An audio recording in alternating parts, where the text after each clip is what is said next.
विलिनीकरणानंतर अमोल कोल्हे प्रदेशाध्यक्ष झाले असते रोहित पवारांचा दावा, तर विलिनीकरणाआधीच पदांचं वाटप करून टाकलं छगन भुजबळांचा टोला.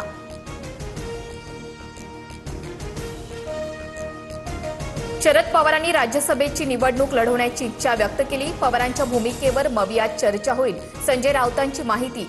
तर राऊतांनी पवारांच्या राष्ट्रवादीचं प्रवक्तेपद स्वीकारलं का, नवनाथ बन यांचा खोचक सवाल.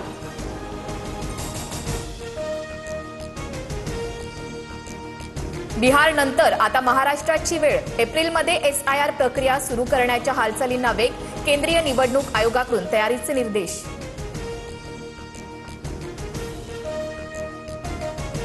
दिल्लीच्या तख्तासमोर पुन्हा घुमली शिवगर्जना. आग्र्यात मराठी अस्मितेचा अभूतपूर्व सोहळा.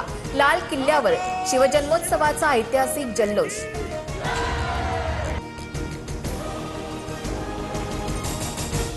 महाराजांना नजरकैदेत ठेवलं, त्या आग्र्यात आता स्मारक होणार. 2030 मध्ये पंतप्रधान म्हणून मोदीच लाल किल्ल्यावर सोहळ्याला उपस्थित राहणार, मुख्यमंत्री फडणवीसांचा विश्वास.